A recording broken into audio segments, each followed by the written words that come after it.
Hi, I'm Jane Esselstyn, RN, and I'm here to answer some questions people had on my lighter profile. Thank you so much for asking them, and I'm thrilled to give it a go.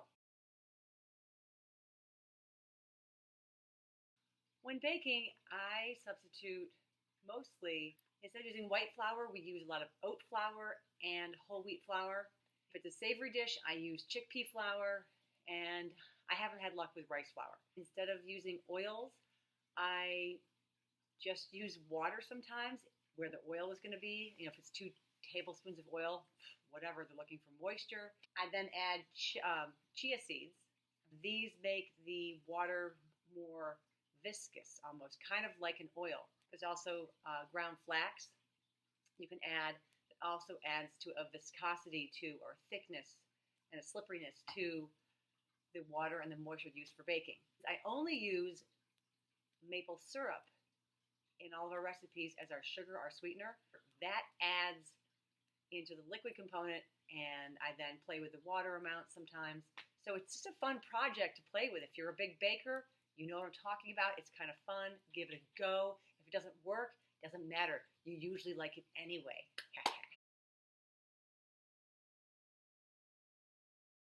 Supplements. If you're on a whole food plant-based diet, you really are getting everything you need as long as you're getting all the different colors, different arrays of textures, and vegetables, grains, greens, berries. You are getting pretty much everything you need. If you live in an environment much like mine, I don't know if you can see out my window, it's a snowstorm. There's no sunlight to be had. So vitamin D is not something that we're getting on our skin here in Cleveland, Ohio in the winter months. So vitamin D is something to supplement with, but you need to test your levels because you don't want to overdo any supplements. And if you're low in D, then take whatever many units your practitioner is advising. The other thing we take here as whole food plant-based eaters is B12. And B12 we need to take because we just don't eat dirt anymore.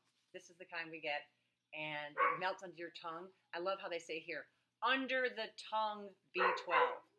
It's sort of a great user-friendly version. It sounds like you're lifting weights in hopes of making yourself be have more muscle mass and more definition maybe. Good for you.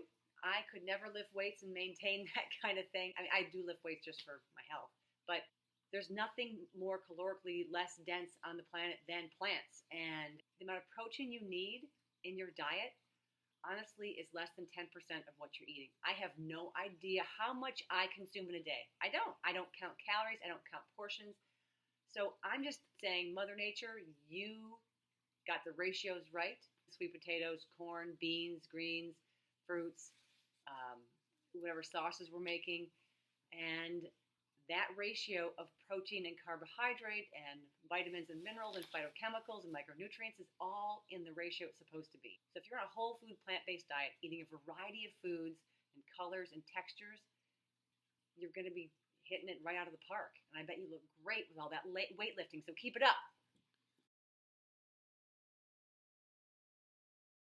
The whole calendar year is sprinkled with those sort of rituals and family gatherings and community activities.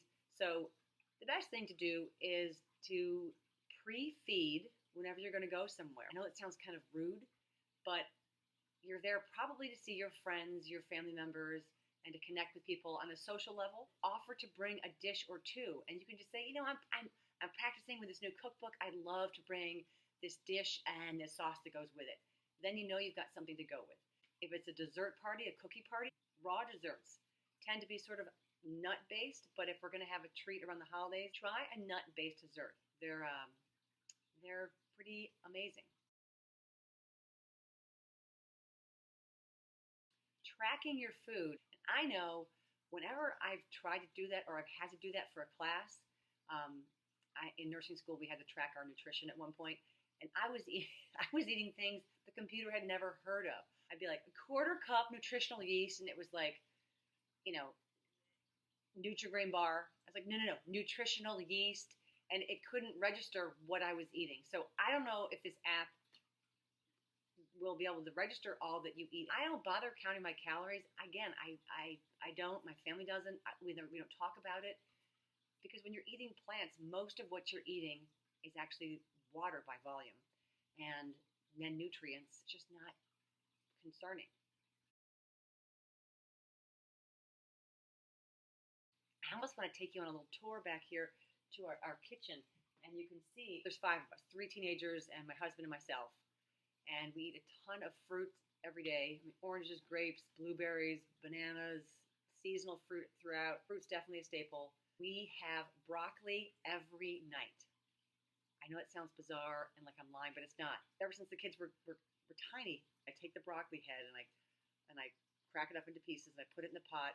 I'm preparing ahead of time. I've since learned from something I read in Michael Greger's book about breaking broccoli or cruciferous vegetables ahead of time when you prepare them, and it releases some of the good stuff. So I have unknowingly been releasing good stuff into our bodies, which is so lucky. Broccoli is a staple. Well, vegetables are a staple. Cooked of any sort. We always have brown rice cooking. I have 3 rice cookers. One recently broke. It was one we got for our wedding. We had it for 19 years. Put in some black rice and some mixed multicolored rices. We always have quinoa. We have potatoes all the time, different kind of potatoes. And sauces. I just love to make sauces. Again, I write cookbooks, so I always have like mango salsa around, or corn salsa, or a peanut curry sauce, or I have a great sage gravy in the fridge right now. Having sauces around really in our fridge, in our house, is a staple because it makes you be able to make a soba noodle dish because you have this, or make a shrapnel burritos, whatever you have left over, throw in the burrito and then just put some salsa on top of it. So greens, beans, oh, tons of beans. The kids luckily love black beans, and we make them from a dry 1-pound bag. Have I gone over 5? I don't even know. Oh, sweet potatoes. We love sweet potatoes too. What I would recommend for weight loss is to be, first of all, on a whole food plant-based diet, not a bread and peanut butter diet, which some people think that's whole food plant-based. I learned about this from Jeff Novick, who's a wonderful dietitian. He has many, many titles in his name, but I'm going to call him a dietitian. And he really taught me clearly about you can maintain your weight eating a whole food plant-based diet. But if you eat things that are more calorically dense, your weight is going to go up. That means you're eating some refined flours, or just flour, or you're eating more nut butters or nuts themselves, and you're dabbling, maybe you're getting cut into oil. So to not gain, you want to eat more greens, some vegetables, fruit, whole intact carbohydrates. Those things are less calorically dense, and you'll have less of a chance to gain weight on those if you stick to those. I suppose if you ate barley from the moment you woke up to the moment you went to bed and did no activity, yeah, you could probably gain weight because it's kind of a math problem. Energy in, energy out equals what you end up having in your body. So putting in vegetables, grains, greens, berries, fruits, vegetables in with those complex carbohydrates is going to be the key to maintaining a wonderful, beautiful you. Thank you so much, and I hope to see you soon on the lighter site.